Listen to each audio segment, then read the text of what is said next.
guys, welcome back to my channel. So today I'm doing a highly requested video.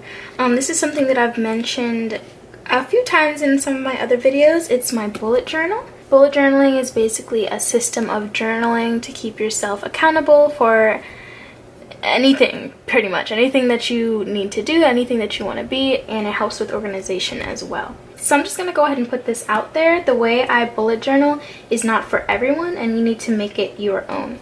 If you Google image search bullet journal spreads, you will see so many different designs and themes for everyone.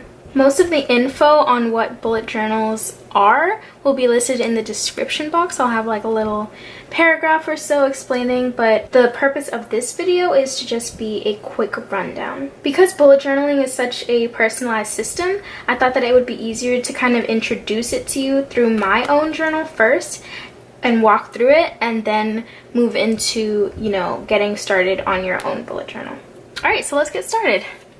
It doesn't really matter what journal you use to bullet journal. As you can see, I am using a grid book. I've set up my bullet journal every month for the things that I expect and want to achieve for that month. So in the videos after this one, I'll be showing you how I use it and what I do with it on a day-to-day basis. So the first thing I'm going to do is show you a flip through starting with the month of May, which is when I really started getting the hang of what things I liked in my bullet journal. So here we go. So the basics of bullet journaling are as follows. Every month you will have a set of new pages called spreads. Okay, I got more light. Spreads are kind of pages that you'll be repeating every month. So what a lot of people do is they'll have a monthly spread, which is this. And a spread is basically just a page. Or a type of page. So this would be considered a monthly spread, which is where I put all my monthly things on. A lot of people also do weekly spreads, which imagine this being 1 week's worth of information, and then other people do daily spreads, so that this page might be 1 day's worth of information. And then other people, you do a combination of all three. So this is my monthly spread for the month of May. As you can see, I have my calendar here, and I have different events. So this is just a place that I can go to and have a quick glance at what's going to be happening during the month. And then on the right side, I have a quote. I used to always do quotes for the month because they would help me get through the month. And then I had my goals, tasks, and notes for the month. So then the next page is another monthly spread. And this is my tracker. So if you guys watched my 30 days of self-care video, you would have seen a hint of this. So at the top of the journal, you'll see that I have the days of the month. And here is where I have my self-care tracking. So for every day of the month, I track my mood, my diet, my sleep, and my activity. And I put a dot on the scale for that category. Blue is my sleep, so on my birthday, on May 7th, I got 10 hours of sleep, which is awesome, and that's probably why my mood was so high. So the reason I do this is because I like to see patterns in how my life is going. I can see that the purple line and the blue line pretty much follow a similar trend for the most part, which tells me that the more sleep that I get, the happier that I am. Now if we move down some, I also track my symptoms, and this just means that I like to keep track of what I'm feeling for the day as far as my health. You guys knew this was going to be personal. This is my personal bullet journal. So then as we move down some more, this is my habit tracker, and these are just things that I want to make sure that I'm doing every day. Don't be intimidated by this pattern. I just wanted to do something a little different, but basically still going from the top where the days are, I would follow it down, and if I did that thing for that day, I would put a mark in it. You can just do these squiggles like I did up here, but I wanted down here to look a little different. That's why it has this pattern. And this also helps hold me accountable because I really love seeing how it looks when the pattern is all filled in. So it makes me want to do everything that I have to do because I just want this pattern to be really pretty. So, okay, alright, so. And a lot of people do have this spread in their bullet journal, this monthly spread. This is called trackers. So if you want to Google search bullet journal trackers, you'll see lots and lots of examples of tracking. I'm going to show you guys what my tracker used to look like back in March before I discovered that pattern. So this is what it looked like. I had just literally filled in every day. I just, you know, scribbled it in whatever day that I had done what I did. And in my habit trackers, I hadn't been, in my self-care tracker, I hadn't yet been tracking my activity levels. So there's only 3 lines going across. So as you can see, your journal will evolve with you. Now I've got this snazzy pattern and I think it looks really nice. You can look back and see what you've been feeling and why you've been feeling that way. It helps you keep yourself accountable, and it helps me really to just keep track of what I'm going through. The next monthly that I had in May was a body tracker. I got rid of this after this month because I didn't really like it. It was such a negative page, and although I liked keeping up with what I was feeling so I could see if something was causing it, like obviously allergies was causing all of this, it was too negative for me, so I didn't do it again in the next month. Alright, so those are my monthly pages, and now we're gonna get into weekly spreads. Okay, so weekly spreads for, well, let me get a prettier one. Okay, weekly spreads are the spreads that you'll create every week of the month. Basically, I just wrote to-do lists for every day. It really keeps you accountable for the things you have to do. On Sunday, May 7th, the only thing I told myself to do was enjoy because it was my birthday and I really want to enjoy, okay? As you can see, every time I have a task, I write a dot, and once that task is completed, I cross it out with an X. If I do not complete that task for the day, I'll put, oh, let me zoom in. If I don't complete a task for the day, then I'll put a arrow through the dot and I'll move it to the next day that I intend to do it, which in this case was Wednesday, May 10th. And I did complete it on that day. So that's how I do that. That's called task migration.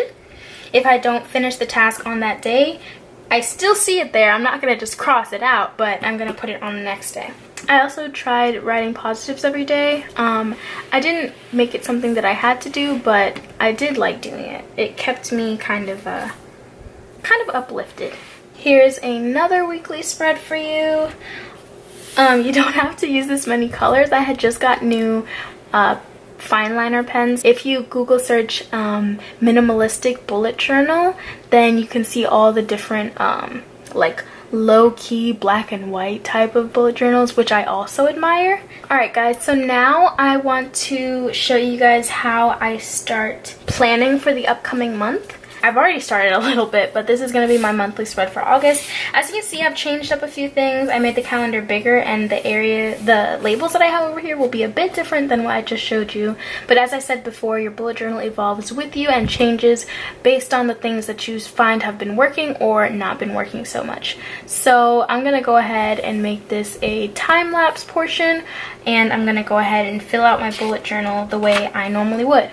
You'll see me referencing the previous month, and that's just because I want to be able to see what worked last month and what things I need to change for the next month. So I'll see you once I'm finished.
Alright guys, so now I'll just give you a brief flip through of what I've got. This is my monthly spread for August. I'm going to decorate it more later, but basically I have my calendar, my task notes, and shopping list. The next page I have is my morning routine, nighttime routine, daily reminders, and affirmations. I didn't write them in because they're kind of personal, but I just put it right up here in the front of my monthlies so that I can easily access them. Here are my trackers for the month. So these worked very well for me last month. This is my last month tracker. Then after that, I have decided to, again, bring in my self-care tracker. I took out activity, which I had in last month's tracker, and the reason I took it out was because instead I chose to add my activity to the bottom where I created a health and fitness area. Why was I tracking my activity up here when I was already tracking my exercise down here? So I got rid of activity completely. Okay, so here's my budget tracking page. I try not to spend over a certain amount per month, and this really helps with keeping me accountable for my spending habits. So I have, for every transaction that I make or every item I purchase, I will write the date. It's color coded, so if I think it's a really good or necessary purchase, I'll draw a little green dot. If I think it's a really bad purchase, like I did not need to buy this, I'll draw a red dot, and if it's like somewhere in between, I'll draw a yellow dot. So that's what that space is for. And the remaining balance from the $200 that I have left to spend for the month. This is not saying I only have $200, by the way, for people who don't budget. I know it's not a thing that everybody does, but this is how much I will limit myself to spend. And that doesn't mean I'm trying to aim to spend $200. Again, for those people who may not budget. I also didn't fill in this part because it's kind of personal, but this is where every month I write down how many subscribers I have at the time on the first of the month, how many views I have, and then last but not least, this is my one line a day, and this is basically where I just write in one line a day. I might write something like, I went to the zoo and it was super hot, but I had a great time. And that basically, one, helps me remember everything that I've done, and two, give me some place to kind of brain dump a bit, kind of express myself, journal a bit, so that I can kind of get things off of my mind. Then on this last page is where I started my weekly spread. So that is basically it for this video. I hope you guys enjoyed my flip through, kind of getting to know the whole bullet journal process. So thanks so much for watching. Don't forget to like this video if you liked it, if you found it helpful, and I'll see you guys in the next one. Bye!